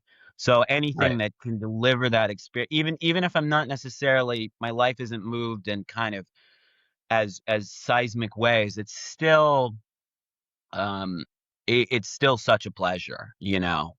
It's still the most pleasurable way of interacting with art that I know of, even if, and I guess maybe the project I have with comics is that I'm kind of like, I mean, the pleasure of reading stuff that I really really love is extreme, and so I guess I'm kind of always trying to push comics maybe to have the kind of belief in themselves that not to become high literature or to become high cinema, but to like have the uh have the rallying cry that those art forms had when they were like pushing themselves forward and trying everything. Comics, I always feels like, is a little more meek and asserting that it's what it can do. So I guess that's because I love it so much. I'm like, can't we make more of it, a little bit more heady and a little bit more exciting? And then, that doesn't happen every day, and then you kind of fall back on okay, this isn't Modern Family, but maybe this is a kind of mid-season episode of 6 Feet Under or something like Right, that, right, right, right. which I didn't, That's which a is not a pretty show that I pretty apt enjoy thing, I watching, think. but Yeah. Yeah. Again, yeah, I don't think we're knocking those shows yeah, or Hellblazer. I think, um, I don't know that I read this issue previous to this discussion, um, or reading it for this discussion, I guess I should say. But, this is something I have a lot of warm feelings for. This era of comics, this era yeah. of Vertigo and DC, this era of Ennis and Dillon, like kind of the whole package is very pleasurable to me. Oh So yeah, it was like great to read just because I'm like, okay, this is kind of a middling story as far as like it's not going to change your mind. It's not like I mean, a flawed comic, but like, Mazzucchelli trying to do like Asterios Polyp, like where he's like, I'm going to write the great American novel or whatever, right? Like that's this is not worse. Yeah, what's that? that's worse than this I to would me. agree. I mean, Yeah, I find value in that book, but I would agree. Like yeah, it's trying for bigger things, and therefore it's sort of a bigger failure than this, which is like aiming for sort of smaller target, like much smaller targets. I mean, like Mazzucchelli's like, I'm gonna do it all. Like it's like, and this is like, hey, we're gonna tell a story about this guy going back to his home and sort of dealing with some family drama. yeah. And Very I guess I kind understated. of wish that they didn't like, and Heartland is kind of this, but it's like I just got the new Concrete, which is like another, this is a huge tortured subject for me. And I was, I'm very I've read excited to all of check that out. Concrete, and Yeah. I love where his art is on this. It's gorgeous. It's almost a little more crude than past Concrete. There's a little, it feels like he's relying more on like heavy blacks and stuff. Hmm, hmm. But when I was Not reading it, necessarily a bad thing, but yeah, yeah. I really liked how it looked. But then it's like, I've read a gazillion, I've read all the Concrete stories, and they're always a bit corny. But I'm like, right, again, it's kind of like this. There's a sweetness to it. But I was just reading this, and I'm like, oh God, just do something non-genre with this beautiful, like, I mean, just do like, I don't know, do a character. I mean, the best parts of Concrete are the character interactions and the kind of right, whatever this kind of depressive, and I feel like in both of these cases, these guys are like the day-to-day life stuff of Kit and Gemma like having tea, and that right, they're like, oh, we're hydrating ourselves, but then they're like, right, we gotta let's go back into the desert because it's gotta end in a graveyard with a zombie. You know what I mean? So right. Well, I mean, um, as part of what you're discussing, what you're describing, both with Concrete, um, and with this and works like this is capitalism. yeah, Like, you know, these are genre comics because on some level that's what sells. I mean, um, that's what people want to buy, quote unquote, or that's what the market is bearing in a lot of cases. And so, yeah, it's like, yes, I do believe that Paul Chadwick, um, and Garth Ennis, etc., could do work about more real people, like being more real without the fantastic yeah, elements. I don't think there's anything wrong with the fantastic elements personally, but I do think that there's like some element of like, well, like I mean, also like Concrete. When Chadwick was coming up with it, he was a young guy in the '80s. I mean, I don't know exactly how old he was. I would guess he was in his 20s. So it's like um, maybe late 20s, I don't know, but maybe early 30s, I don't know, but he's not that old, I mean, he was a young guy. It was contemporaneous with like all that kind of early Dark Horse stuff, the Pacific Comics stuff that was happening, all these yeah, things were genre riffs, and so his work having an alien abduction at the heart of it, you know, that was like his one concession to sort of the genre of it all. And then, it's like there's almost no action. There's like I think there's like a carjacking in one of those stories. Like it's almost tragically, all that like word, go smile. yeah, yeah, it's almost all just, concrete thinking. and wishing he could jack off or whatever. It's like Right. it's But a lot of that. that origin issue is like great. Like issue Oh 3, yeah. that is a great genre story. And I guess maybe one thing I was thinking about this is like, okay, Chadwick has that one great, like, I mean, I don't think he's done a supernatural, fantastic, whatever story that is as, yeah, the whole thing is genre, but that one story Well, is that's a great adventure. And I did you guess read it's The like, World Below? um, I remember buying it off the stands and it being hard to get through, but I love I mean, this is so long ago. I have them somewhere, but I remember the art looking really pretty, and it was like, I'm gonna get to reading this, and then I don't know, yeah, it didn't do well or something, but I remember Yeah, being really, it really didn't do interested. well.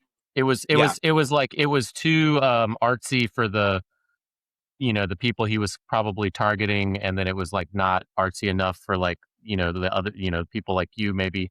But for me, no, I'm joking. No, it was one of those books that I think didn't do well, and I don't remember if it actually finished its narrative in any real way. But I do remember thinking like this is pretty interesting, pretty weird. It was like people going into inside the earth. If it's again, it's been since it came out since I read it, yeah. but lots of I monsters and stuff. God, it's like one of those things where it's like something you were buying and getting around to read, and I'm like, oh right, that was like 25 years ago that I guess I Yeah. should pull those out and finally get around to them. But yeah, that issue 3, the concrete origin story, it's like, okay, that kind of like disproves how I was thinking this, where he actually does have a sense for, like, he is a good adventure comic writer, at least in that one. Yes. That's one of the better adventure comics I've read. It's Yeah. in the top, I don't know, 70 or something. And it's like, I guess there's a lot of guys in comics who have to default to genre, but I don't know if it's really they're that good at it. Right. Like Right. Right. Right. there's some guys that are, I don't know, there's like certain Trevor Von Eden images that are like, wow, this guy is fucking perfect for this. And then there's Right. guys like Steve Dillon where it's like, okay, I mean, I don't think he's done any, I mean, Heartland is the only non-genre thing he's done. I don't know if if it's what he would do best. I mean, it seems like maybe he'd do better with some kind of European BD, like Yeah. lawyer sort of saga, or, I don't know.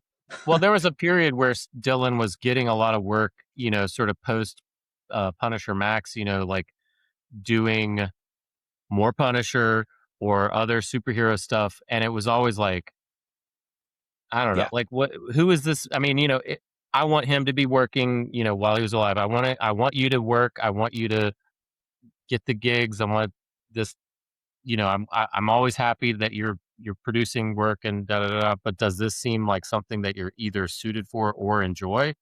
Yeah. Not really. Like I can John only Buscema on the imagine he would be. Avengers.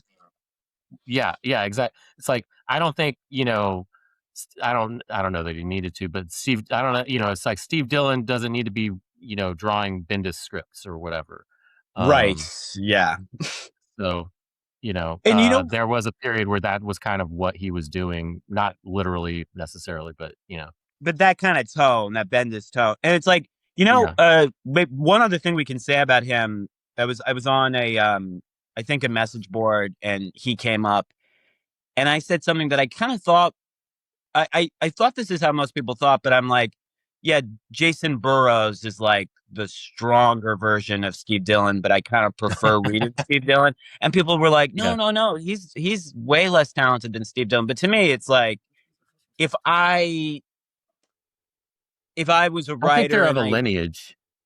if I was gonna tell a good action story, I needed to tell a good action story, and I could pick one of the two, I'd pick Jason Burrows, because I think he's got a better action. He's got a more like meathead metal, but I think he's like Yeah, a bit more talented. That's how it seems to me.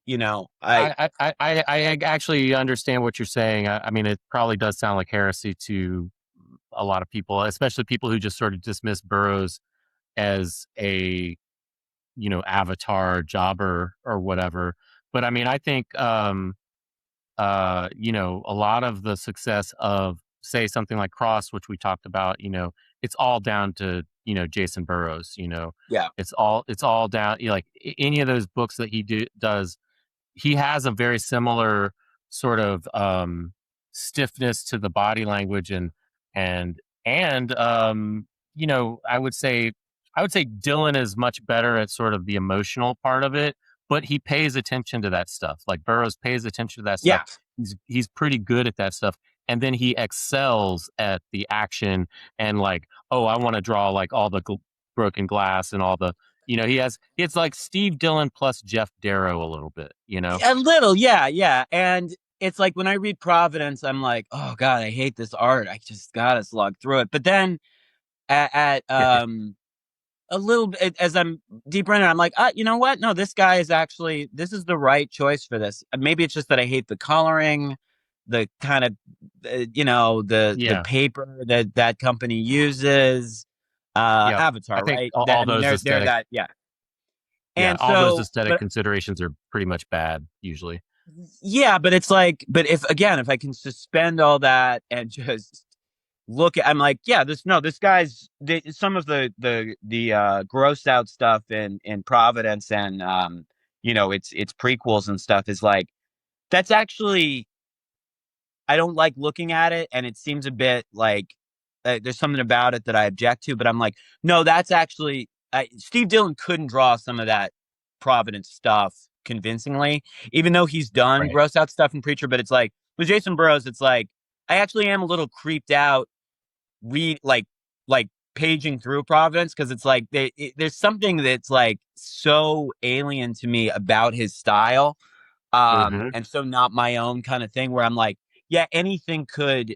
The, it's like there might be a really disgusting insect on this next page that I'm not going to be comfortable looking at because I'm not really comfortable with how this guy draws, but he is creating like a really fucked up, like genuinely fucked up atmosphere here that I genuinely don't like, you know? Right. Yeah. Yeah. I mean, this is a crazy digression as far as going into like what's you're comparing Steve Dillon and Jason Burroughs, but or Paul Chadwick even. But I think it's all like it all does sort of hover around us a couple different interesting intersections that you brought up. Um, Yeah. I guess I started to feel a little self conscious about like are we ragging on Steve Dillon, uh, No.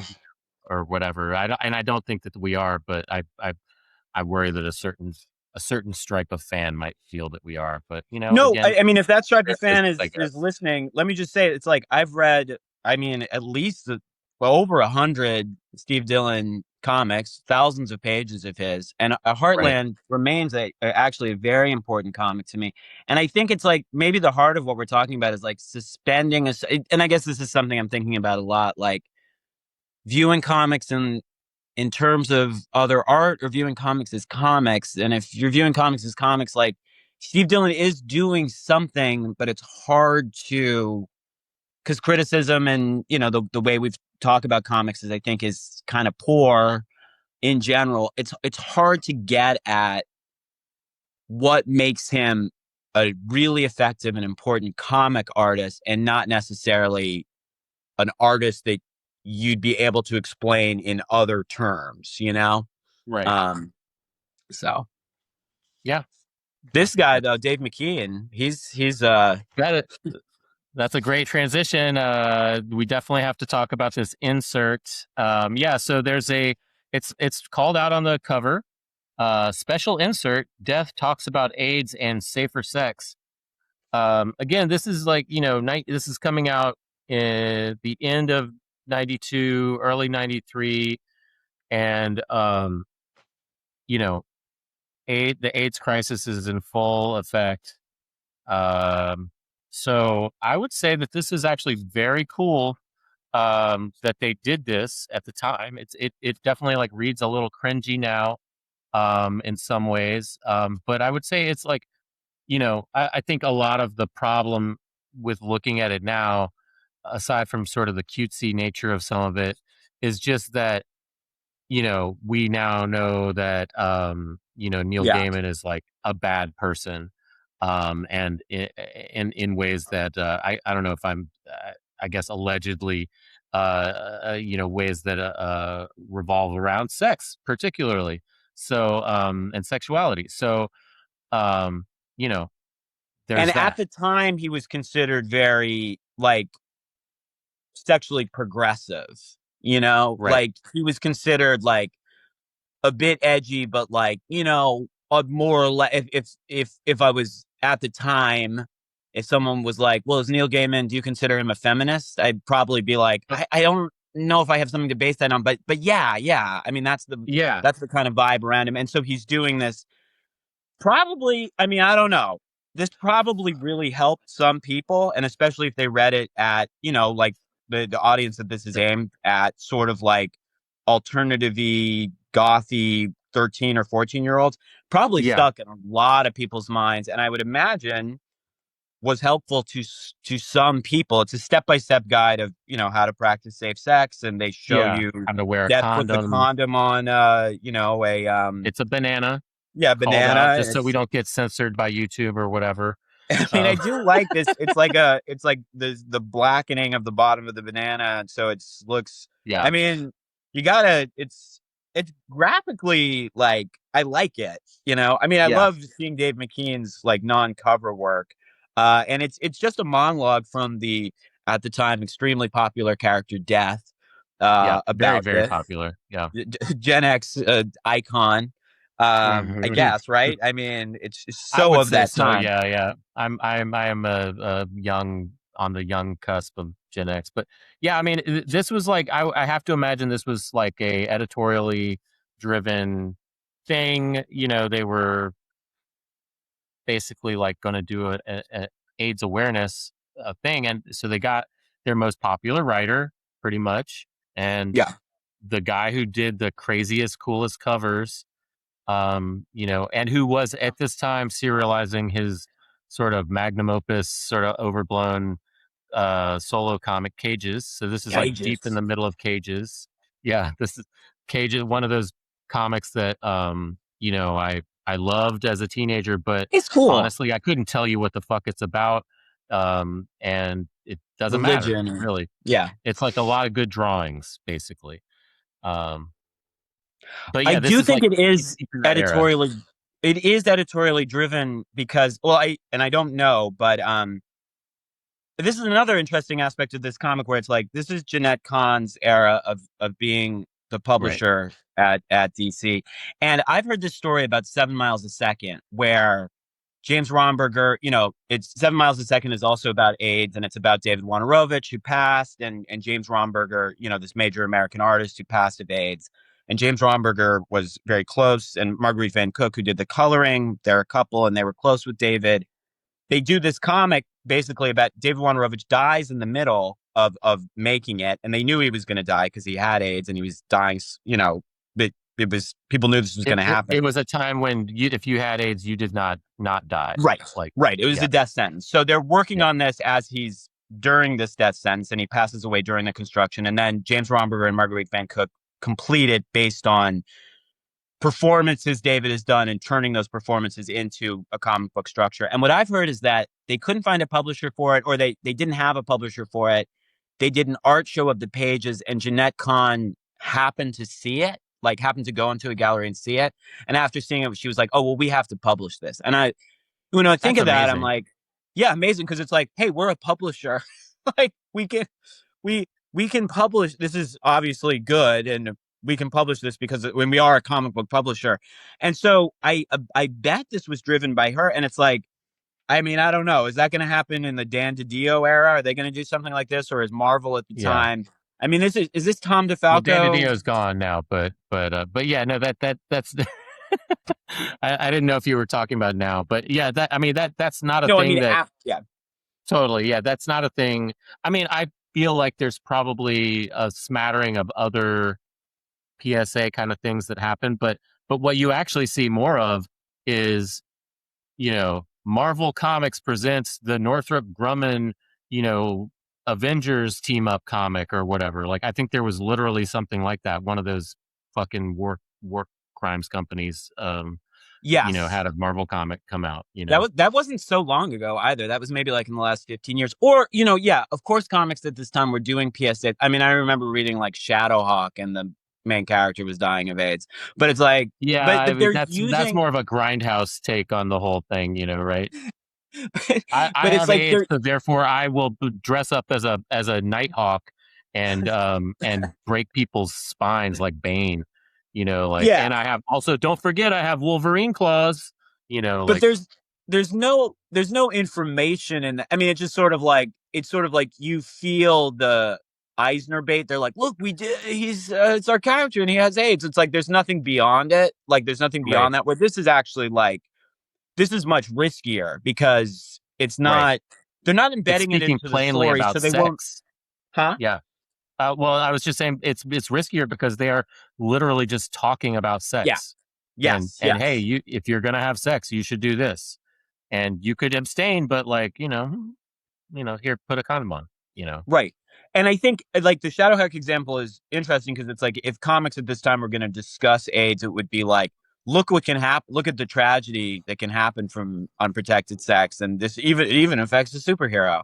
But this right. is, as you say, this is like they're not. This is like kind of celebrating, being a being an adult or not. I guess if you're a teen, celebrating like what you can do as a human, and sort of just like not I don't want to say that it's sex positive or something like that because I don't even when that term was I popular, I would don't even say really it's know. Yeah, I would say it's sex positive, but like, because it's like, this is a thing that people do, and you Right. should be safe while you're doing it, and I just, I think what I mean, and by its very nature as a PSA, and not having to, like, a lot. I think what you're talking about is that a lot of comics, they become like this maudlin thing. Like, there's that Hulk comic where, like, his friend has AIDS or whatever, and it's Yeah. like, those are valid, valuable things. Much less so like North Star being like, I'm gay and I have AIDS, or what, like, whatever. Right. But like some of those things are valid attempts at, let me try to touch the moment. Let me try to, like, talk about the moment and sort of do like a representational thing that will get to people in, uh you know sort of whatever your idea of sort of like the middle American sort of like average reader is, right? Right. um this is a PSA. It doesn't have to maintain any connection to a narrative. It doesn't have to sort of uphold, like, they don't have to fold it into anything. It's just a thing that's saying, hey, watch out, wrap it up, you know, stick it in, whatever, but like, wrap it up, But in don't like die. all comic storytelling, like it's that's the Yeah, other cool part about it, where it's like I wouldn't say it's experimental, but it's much more like it is sort of Dave McKean's Cage's style, which hmm, you wouldn't necessarily see in a Vertigo in the interiors. I mean, it's a little it's pretty it's pretty traditional in a way, but it does feel like you're reading this could be like a mini comic you find at Cab or something. Like someone it's 100%. much closer to that. So it's cool that it's got this kind of like not scraggly, but it's got this like very alternative comic style storytelling in It the isn't midst. until much later when, like, Teddy Christensen is drawing some of this stuff that you would see anything sort of more like this. Oh man, Um, yeah, that's you should do some. I was thinking about Teddy Christensen recently. I was reading that James Robinson, Teddy Christensen, Grendel Tales comic. He oh really yeah, is.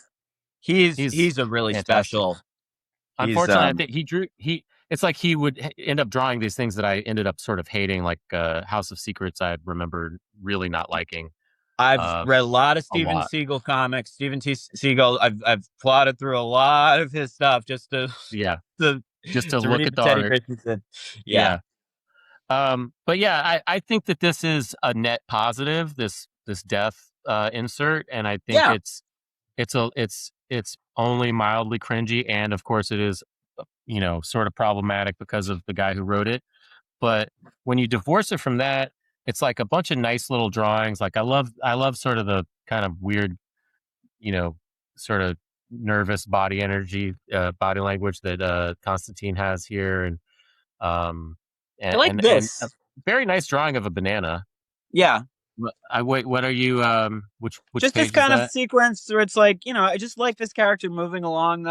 Oh It's yeah. Mm-hmm. I like it. Yeah, Um, it's cool, and I do think that like you said, it's his Cage's style, both in the drawing, but also in sort of the production value of it, where he's using photographic, not even photorealistic. He's using photographic elements as a second spot color, so it's black and white yeah, with this kind of bronze kind of color. It's not a metallic color, but it kind of gives that effect. Um, and he's clearly using collage and things like that. Like this one is hand drawn, obviously, but then a lot of this is sort of things that he's pulled in, and that gives it a very like sophisticated kind of feeling. it's very That stylish. also makes it stand out from the comic that it's around, and it was in a bunch of the different Vertigo comics at the time. Yeah. So yeah, good on him. I think ultimately. And then, there's Death was I must have been really hot at the time. Because they're Yeah, advertising the Chris Bacalo, Neil Gaiman miniseries. I remember 1993. I was not reading Vertigo type stuff yet, and I just the idea of Death was just like, and it sounds so silly now, but just that character, I was like, oh, that's just like, wow, it doesn't get any cooler than that. Like I mean, I can't yeah. imagine thinking I that haven't now. read But any of this stuff lately, in many years, but at the time, it was very yeah, cool. It seemed very cool. To me, I'm just a little bit older, but it was definitely like, oh, cool, that character is spinning out. Of course, there's a couple Death miniseries, and it's also, that if you think about it, it's like they are launching the new um Vertigo line, right? yeah, And then so you have this demarcation here between Black Orchid and Sandman. The bottom books are books that already existed, right? So Sandman, Hellblazer, yeah. Doom Patrol, Animal Man, Swamp Thing, Shade, all interesting books at different periods. Maybe more or less interesting at this point in their runs, but you can see that in the new books, Death, High Cost of Living, which they're leading with, Enigma, Top villain. another Sandman spinoff called Sandman Mystery Theater, which is great in its own right.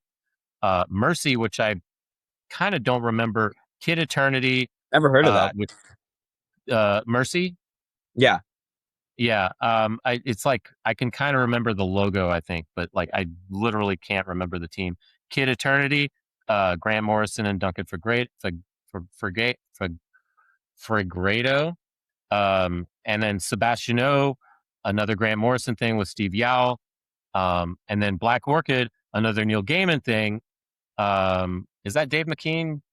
Who painted I that? think so. I Yeah. think so. So they're really like riffing at this point on like what's working, what, like, let's get these people, that we've worked with before, Peter Milligan on Enigma, you know, etc. And not all of it works. Like I love Sebastiano, but it was definitely like a weird little thing. Kid Eternity kind of didn't really work, even though it was pretty. Black Orchid, same, I would say. Um, I have but to check my phone here. Sandman, yeah, Sandman Mystery Theater, Enigma, Death, High Cost of Living. I feel like those kind of all hit in different ways. Those were like things that did well enough. Um, And I'm sorry, Zach. I got to put my fan on because my phone is just like overheating in here. It's a oh it's a yeah, hot that's all day in New York. good. So give me. I'm I just feel gonna have like to we're do we're kind of this. we're kind of wrapping up here anyway. Oh no, but But I'm loving this part of the conversation. So just give me one right second. on. Yeah, I know we're wrapping up, but we don't need a. I don't want to rush you out of it. No, totally. You're Um, I'm not sure if this sideways thing is gonna work, but I don't know how. Here, give me one sec. yeah, you're fine. Okay. How about can I be upside down or no? I guess I can't. I thought everything would reverse. Yeah, sometimes it does, but Let me try to make this work. All right. yeah, Oh, it's all yeah. good. Okay. Oh God. My day. Okay. Let me try this. Thanks for your patience, Zach. I No, will you're get good. this. Right. Well, I can chop this little bit out, I think. Oh, please. Yeah. Okay. Just gonna turn my fan on here. Okay, we should be good now. Right on. But Okay. yeah, so I mean, so like, hold on, let me mark that. So like, yeah, I mean, like clearly they are, you know, leading with death. You know, death is the hot character here. Yeah. It's I mean, I don't know if I didn't pay attention to the Vertigo relaunch that I guess is happening now, but I guess my initial response was like, are there any British people? And it's like I don't I guess I don't consider the phase of Vertigo that's post. Well, I guess, does someone take over after Shelley Bond? Like Shelley Bond comes in, and is like in its last throes, like the initial unbroken run Yeah, of Vertigo?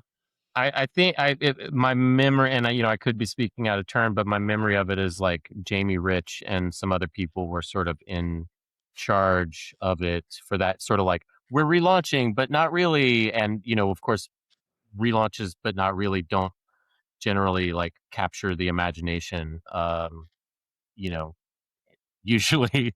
So that didn't do very well. And I think that was kind of if I'm not mistaken, I think that was kind of the last little bit before they shuttered it, only to bring it back like 5 or 6 years later. It's weird because there's kind of a shift in tone that feels like, like what alternative rock radio went through, where it's like, in the mid '90s, it's kind of like there's weirder, not weirder, but like there's that kind of like, it's grunge stuff, but it also has like the Lilith Fair kind of vibe going on and stuff they play on mainstream radio. And then at some point in the late '90s, it's like POD and stuff like more just like, not, Woodstock '99 type stuff. And Uh-huh. it feels like Vertigo kind of goes from this sort of like acerbic, you know, brainy but still fun entertainment into kind of more like, not as meathead as what I'm describing, but in a more just kind of like a more broy sort of version of Vertigo is what it kind of drifts into at the end. But I haven't read it. I would see I'd see stuff in the comic book store in the early aughts that was Vertigo, and I'd be like, okay, well, this is just a different. It's probably really interesting stuff that's happening here. Just a very different tone than what I associate as like these guys, Milligan, Morrison, Gaiman, like that's Vertigo, Right, right. Yeah, I mean, and I think what with Vertigo, those, I mean, however long Vertigo lasted, in total, it was almost 30 years before they put it down, only to, just, it's like you always knew that they were going to bring Vertigo back eventually, right? Hmm. But because it's a powerful brand, Yeah. um, but you think about it, and like there were definitely like different eras and waves, and this early stuff I think is some of the more interesting stuff to me. But there were times when Vertigo, it transitioned from being sort of like horrific superheroes into more just like it's horror and like no superheroes Yeah. really. And then oh, we do crime books and whatever, and or we do like weird like fables, like sort of meta fantasy Oh, stuff. right. That was the last big hit. That was like, I think, probably one of the last big hits, yeah, that they milked until it was, you know, gruel. But Yeah. yeah, I mean, like Vertigo had a very up and down kind of thing, uh, circuit, and any given time, I think there were probably a bunch of bad books that they were just trying to see what stuck. But Yeah, it is totally. interesting to think about like what the guiding principles uh, were when changing, and especially as you see like the originating I mean, when we talk about all this stuff, it's like we, you know, uh, Karen Berger, Shelley Bond. I think Stuart Moore did some stuff in Vertigo proper. Like these sort of editorial voices were shaping what was happening there, as much as anybody else, if not more in some cases. And so as you get further and further away from, uh, you know, those people being involved or industry things shaping the demands of what they're being told, because like as somebody who has worked in comics in the editorial department, you know to limited extent I have, it's like there is a point where you have to look at the history of these comics and be like, oh, it's not just who's pitching what, it's not just what editors are interested in what and what they're accepting. There's also like, you know management fiat. There's like, oh no, that's not going to happen, or like we need more of this, we need more of that. And that's something that you can't discount with like something like Vertigo, especially I think as they become more and more of like part of the pie of DC, you know bringing money to the table, and the need to generate hits and things like that becomes more and more apparent. But it does seem, and this is maybe something you could investigate on future episodes, or I'm so interested in this, and maybe it speaks to kind of some way that comics kind of just doesn't, we have so much focus on Jim Shooter. I know I've listened to so many interviews with Jim Shooter, and there's so much information on him. Jeanette Yeah. Kahn, I think, is a more like, when I think of DC during her time, they have this incredible perennial book library and catalog that they've built up, Mhm. and most of it is from her era.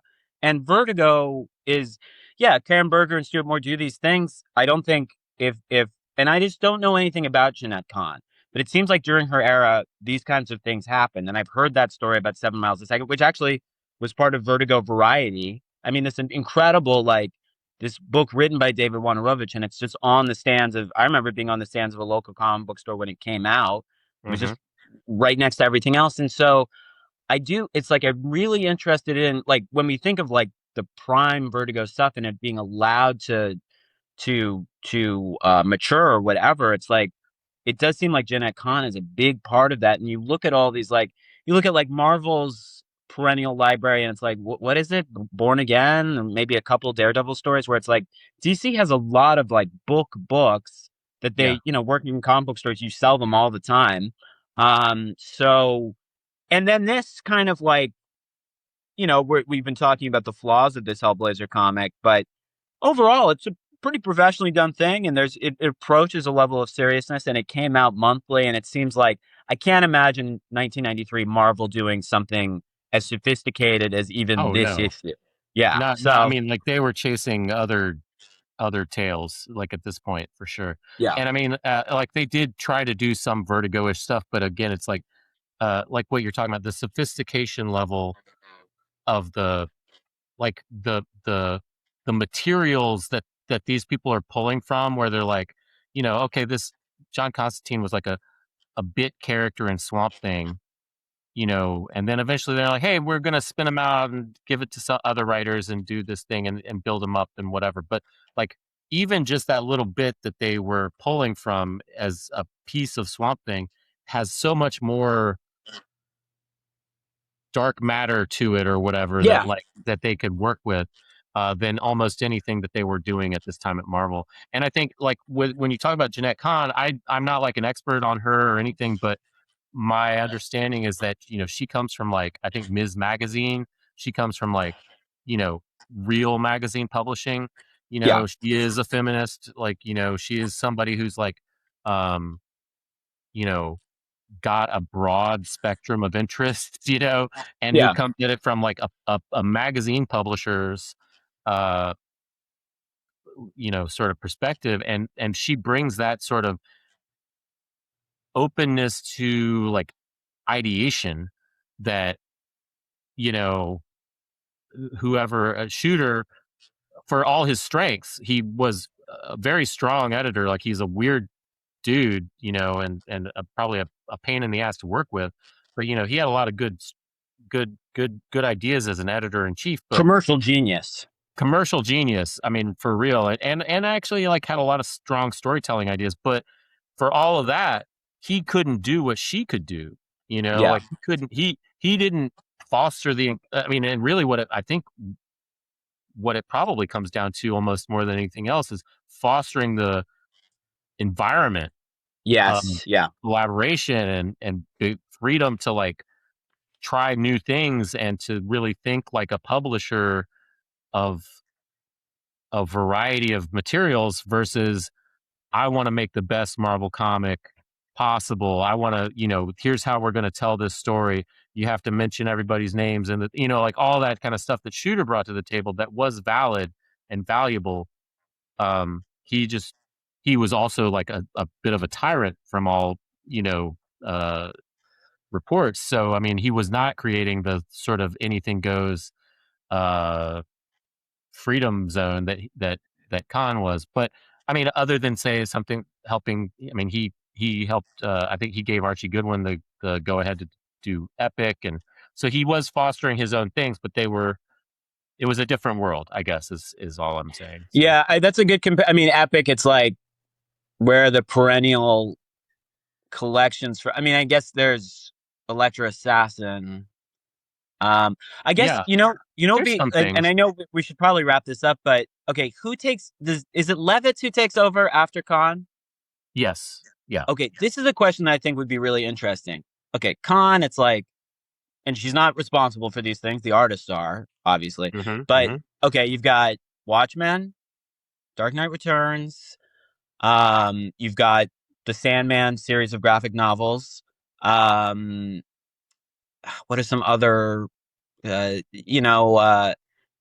are the first ones that spring to mind as enduring things that you can still sell. And okay, you've got Killing Joke. That's still like it's not my favorite comic, but it still sells like gangbusters.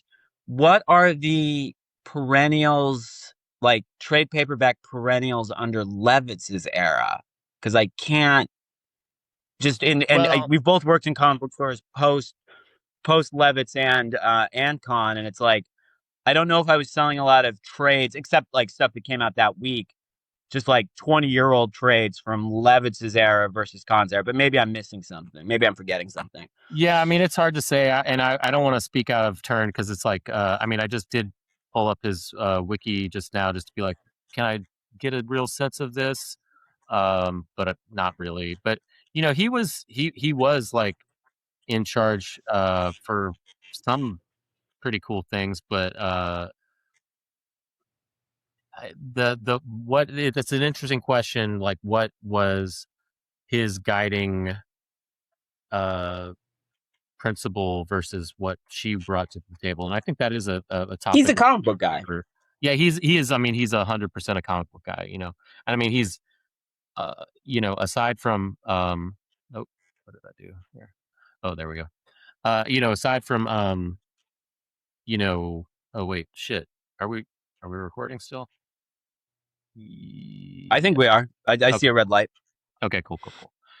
Okay, yes. Sorry. Technical difficulties, folks.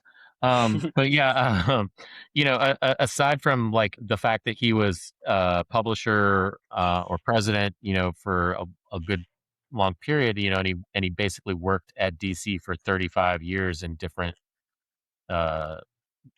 roles. He, in my mind, first and foremost, he was always the guy who wrote Legion of Superheroes. Yeah. When I was a kid, Yeah. Giffen collaborator.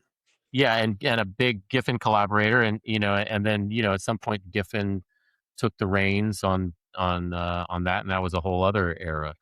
But yeah, Levitz for many years was just kind of in my mind. He was like the Legion of Superheroes guy.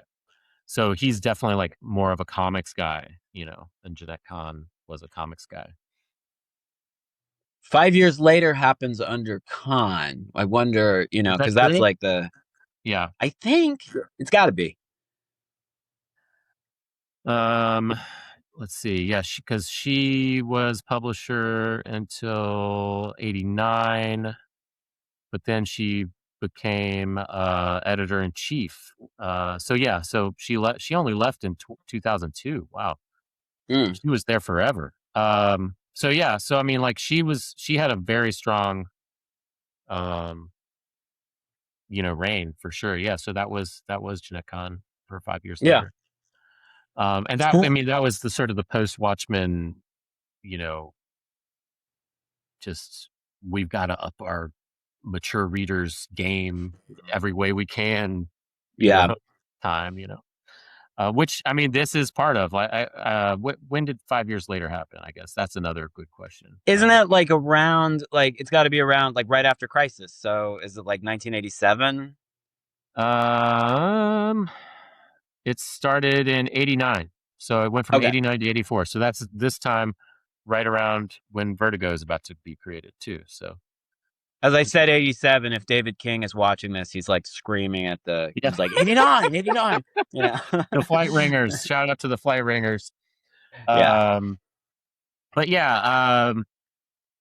Well, anyway, who's to say? I think I think these sort of more headier topics about, or headier discussion about like who did what. I don't. I feel like I'm out over my skis a little bit on that, Yeah. and want to like No, I'm just come off like a just total dumbass any more than I interesting. have to. But yeah, I mean, I think those are actually good questions, and hey, maybe we can reconvene this, to tackle this topic another time. Yeah, Uh, I love this, Zach. I'd come back anytime to discuss whatever you're interested in. And I'm excited to hear future episodes. right on. I'm very excited. This was great to to sort of kick off the new era with this chat, and I'm really glad you came along for it. Um, do you? We are naturally in our sort of in our bones, presenter podcaster selves here. We're wrapping up here, obviously, but do you want to go ahead and plug anything you want to plug, and where can people Sure. find you online and all that good stuff? I guess the best way to find me is dominobooks.org, and there's links there. If you go on the About Us page, there's a link to my homepage with my art, which would be austinenglishart.com. And then, yeah, I mean, Domino just has all the work that I carry and sell. It's mostly, I think I was saying maybe a little bit before, it's sort of like, it's kind of like Diamond for mini comics. It's like a distribution service for self-published experimental fringe publications, but we carry about 600 different comics and get them out as dependably and reliably as possible. So trying to kind of treat mini comics and self-published experimental stuff with a degree of professionalism so they can get into stores and get to readers in the same way that comics like this Hellblazer comic get to readers in a very kind of less obstruction kind of way. And I'm working on this kind of proposed idea with a lot of the cartoonists I'm close to here in New York. We're doing a fundraising campaign for something that is an idea of having a comics resource space that would also be a lending library, and we're raising funds for that. You can go to nycartoonlibrary.org to learn more about that. And if you enjoyed this at all, I do I do encourage people to donate to it, because it's completely grassroots. We don't have any money. We don't have significant money of our own to put in this. So we're really trying to get the community involved to fund something like this. It's a long shot, but I think it could be an interesting thing. It could be an interesting experiment for something like this to exist and see what happens with it. Yeah, I think it's a really great idea, and I hope it pops off, and I look forward to checking it out next time I'm in New York. I will put all the links and such in the show notes, obviously. I did want to. I don't think you said the Domino Books website, but it is dominobooks.org, correct? Yes. Mm-hmm. Yeah, That's correct. And I don't, if I can suggest, if you're going to do another one of these, Zach, I'd like to hear you talk about the jam. Because I know you were one of the first people I heard really talking about it. It had come out, but one of the first people where I was like, oh, I've heard of that, but this guy really likes it. And it got me to look at it more closely. And there's an example of I mean, what a sad story, because I think everybody who read his stuff really loved him. But apparently when he passed, he was just had no concept of that. So, Yeah, I mean, in between the period where the great Bernie Moreau was doing the Jam more regularly, and the time leading up to when he killed himself, you know, that's like 30, 40 years, and yeah. so, I think one of the things that we'll probably end up getting into at various points during this show is that the comics industry is a son of a bitch, and it's as a medium, we have all these boosters and things that we talk about, but there a lot of people have short memories. Yeah. People who hire talent, people who publish works, uh, all, a lot of it all comes down to, I will no doubt continue to be like, well, that's capitalism. It all comes down to money, and Moneyball. Publishers play a lot of Moneyball, just figuring out what they're going to put out and why they're the sort of psychological reasons about why they're going to put stuff out changes, and it changes based on whims of the market a lot of times. And Bernie Moreau was not in favor. He was not a trendy guy. So He's too his work, good. yeah, he was too good. Um, but yeah, that's a great suggestion. I have many issues of the Jam in my collection, and I was actually looking at the color special recently. So there's a lot to talk about there. Well, oh, and then I guess I should also say, like, I think we talked about you're one of the co-editors of the print version of the Comics Journal, Yes, indeed. and you have some issues coming out soon, I'm assuming. Yeah, issue 312 is going to come out. It should be heading to the printers soon. It's got a Jordan Crane cover and a Jason Shiga retrospective interview with Jesse Fuchs, which I've read through and is Oh, wow. really, if you're a Jason Shiga fan, that's great. And then after that issue, there's the big, exciting issue 313, which is and we've already announced this, so I can say this. Okay. It's the top 150 comics of all time. The Comics Journal in 1999 did a top 100 comics of the century, meaning the 20th century. This time, we're building on that list, which was always the intention, to kind of treat the top comics list as like Sight and Sound, like a list that keeps getting updated every 10 years. But they didn't update it since 99. So we're doing that now. And the difference is the old list wasn't open to manga or European works, like works that didn't begin as English language works. This list welcomes those works as long as they've been translated into English at least once. And it doesn't have a time limit. So it's 21st century, 20th century, and 19th century, 18th century. So everything is eligible, and we spent a hell of a time building a list of 150 comics. And I think it's a really beautiful list, and there's essays on each work. And if you're new to comics, or you're interested in them, I can definitely say that this list will be. You might not agree with it, or they might not end up being your favorite 150 comics, but they are. It's a really, really beautiful primer on some of on 150 very, very good comics, and there'll be a Ivana Ladbe interview in it, European cartoonist who made the list, and I think is really interesting in that context. And there'll be other stuff too. So be on the lookout for that within the next year. Right on. That's 313. Mm-hmm. Cool. Yes, sir. Well, all right, Austin, I'll let you go. Thanks, I know Zach. your phone is overeating. But thanks for coming on in this issue, and it was a great talk.